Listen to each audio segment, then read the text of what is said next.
What's going on, everybody? Alright, in today's video we are checking out a Stevie Ray Vaughan interview. This is from 1987. If you're new here, please subscribe, check out my videos. I got all kinds of videos. I got bass play-alongs, live performances, bands, musician tips. I also have reaction videos 9 a.m. and 4 p.m. I do them with my wife every day. Alright, in the description below, Amazon affiliate links, all things Stevie Ray Vaughan, lots of other links, lots of information in the description. Definitely check it out.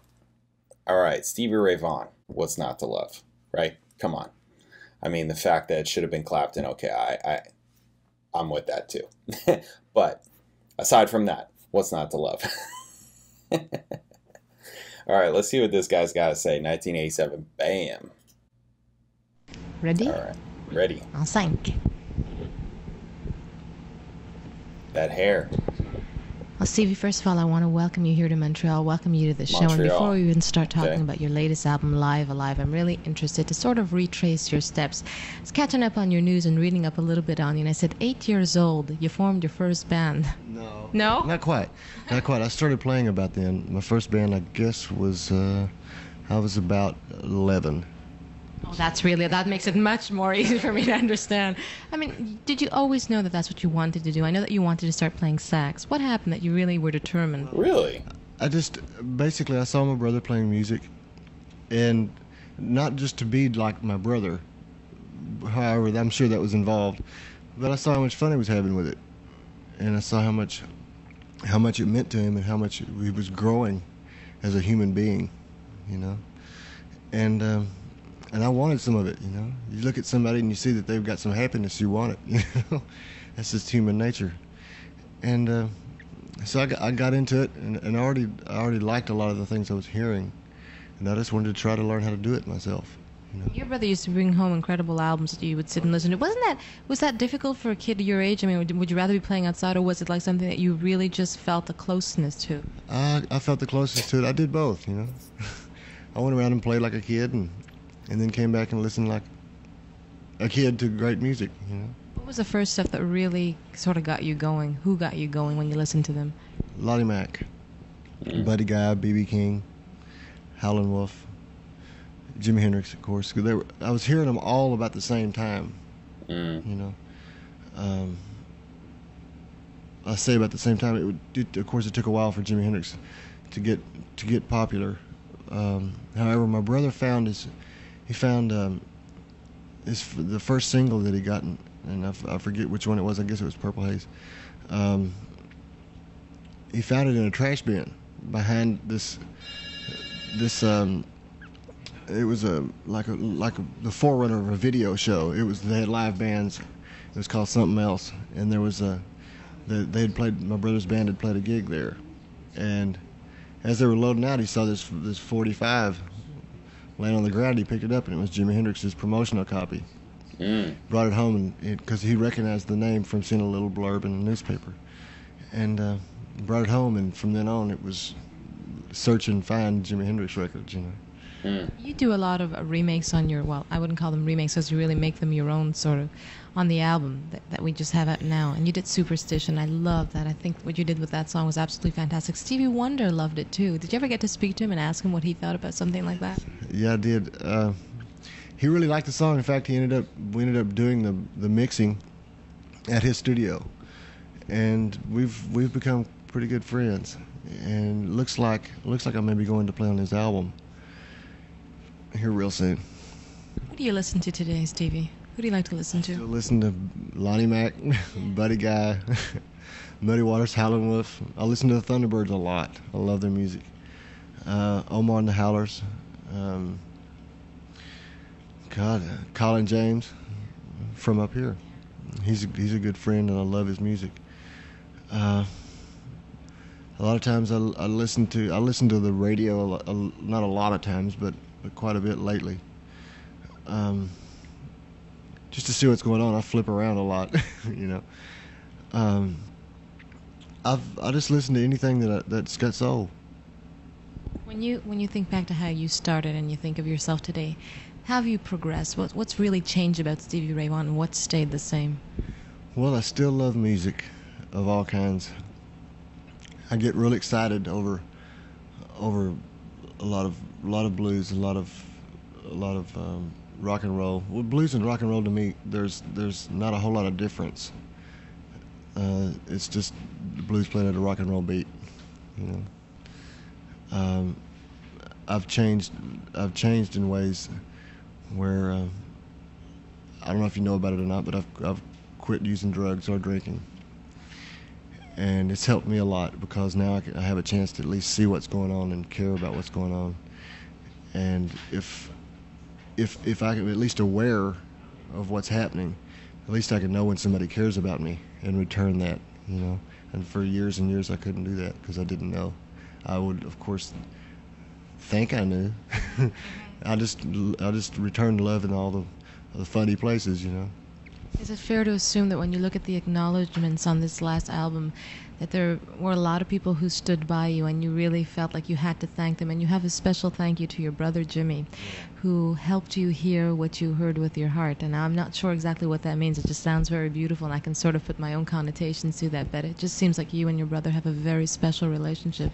Yes, we do, and we're looking forward to, you know, we don't get to see each other very often because they're out on their tours and we're out on ours, so it's kind of like ships in the night. We see each other very briefly, and hopefully someday soon we'll be able to change that a little bit and maybe even work together.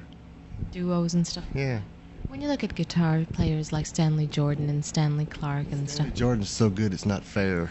He's a wonderful guy. So are you. He said the same thing about you when I interviewed him at the Jazz Festival. Honest to God, you can come to the office and screen the interviews. He did. I said, who do you like to listen to? He said, Stevie Ray Vaughan. So there goes that. Wow. But I mean, when you see all this kind of young musicians playing guitar that way, and there is something, the blues are coming back in style, so to speak, jazz is coming back in style.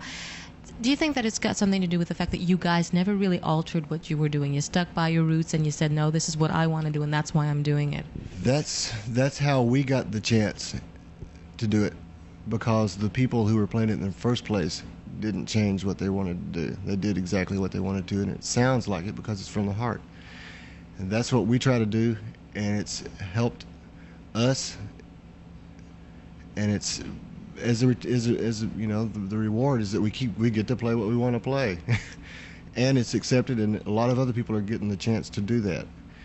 I'm not going to take any credit for doing this to the business of music, but it's just that I'm glad to be able to return that favor. What about people now? Would you encourage them to go ahead and to get involved with blues if that's really what they want to do? Did people discourage you when you started? Sure. They said nobody wanted to hear that. I just encourage people to play what they really like, because it'll sound like it, because it does come from the heart.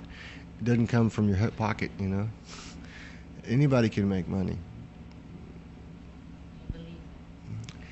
If you believe in your music, you can make great music.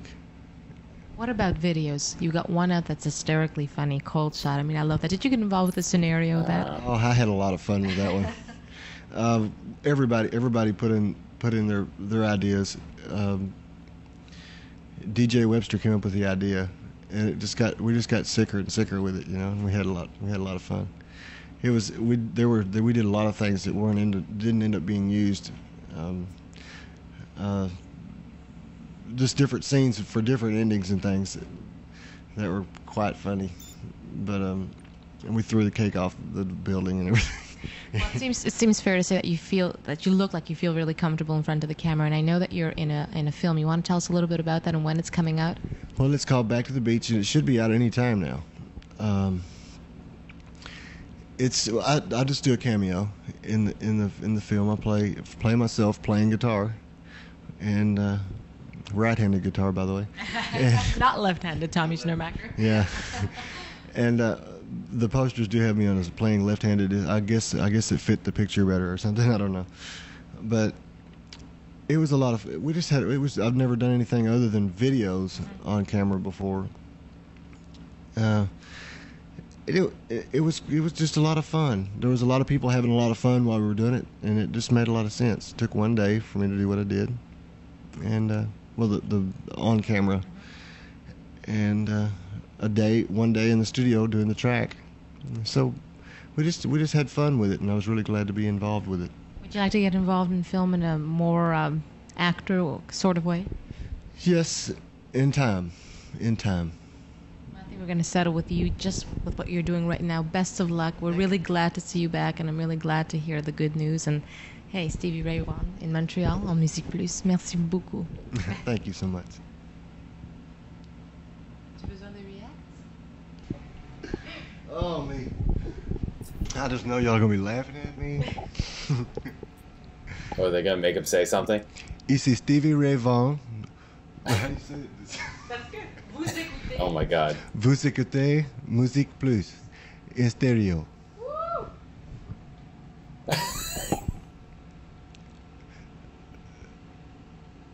Okay. Ici Stevie Ray. Oh, Oh Stevie my Ray God. Vaughan. Oh my God. Oh my God. Ici Stevie Ray Vaughan. Vous écoutez Musique Plus en stéréo. Oh my God. Jesus, that face. Oh man. Okay. Cool. Oh, there's more. Oh my God. This is like some outtake thing. I'm just goofing off now. Is that a car? Over here. Oh boy. They have files. They They have files of this, Oh, no, and when they get bummed out, they're gonna watch this stuff. Yeah, right. Actually, I didn't want to tell you before, but you know what we're planning to do at the end of the year for our first anniversary is we're going to get a whole thing of IDs and put the bloopers together, because everybody who speaks English who's had a French ID has had to do them a few times because the first one's gone like, oh shit, what did I do? That's a good idea. So yeah, so we're going to do a whole series of bloopers on this. Okay. All right. All right. Now it's done. Whew. Cool. Yeah, I dig it. Dig it. Yeah, so I think I saw an interview around this time period where he was talking about some of, right around when this, what is the record called? I actually don't know the record. What is it? Live Alive? Is that what it's called? Live Alive? I hope I got that right. He wasn't going to dog me. Where he's talking about the record, but he's also, I guess there's that movie with Dick Dale on it and all that. I remember all that. So when she brought that up, I was like, oh yeah, this is that thing they did with Dick Dale on the cover. I just remember they showed the cover in the other interview that I saw. Wow, what he said about Stanley Jordan. That's whew. Okay. Wow. That's some big cred on Stanley Jordan, huh? That's huge. What else? Yeah, all of his influences and what he listens to, and doing Superstition. I've been told to check out the Cold Shot video, but I actually have not seen it. I know the song, but I have not seen the video. I'm sure everybody's gonna say you need to watch the video. You need to watch the video. Yeah, I haven't seen it yet, so I guess that's on the list, perhaps. Yeah, I don't know. I know that his brother was an influence, and I actually have a clip of both of them playing that I haven't watched yet that I want to react to, but playing together. I believe it's together, but I don't really know. Have they done other work together? Like, did they do an album together? Did they tour together? How much did they do together? I know that his brother is still around touring and playing. Cool. Yeah, I mean, I like him like this, like not sweating profusely. And, just like, yeah, all that. Yeah, it's a damn shame. It's a damn shame. That was a cool story about how he heard Hendrix. I wish I knew what year. I wish he knew what year that he heard that he got it, or like, around when, because that'd be interesting. Cool. Yeah, dig it. Stevie Ray Vaughan's the man. It's incredible. All right, cool. Thanks for watching. If you're new here, please subscribe. Check out my videos. Reaction videos, music videos, bass videos, all kinds of stuff. Check it out. Information, links in the description. Check out the description. Thanks for watching. I'll catch you in the next video.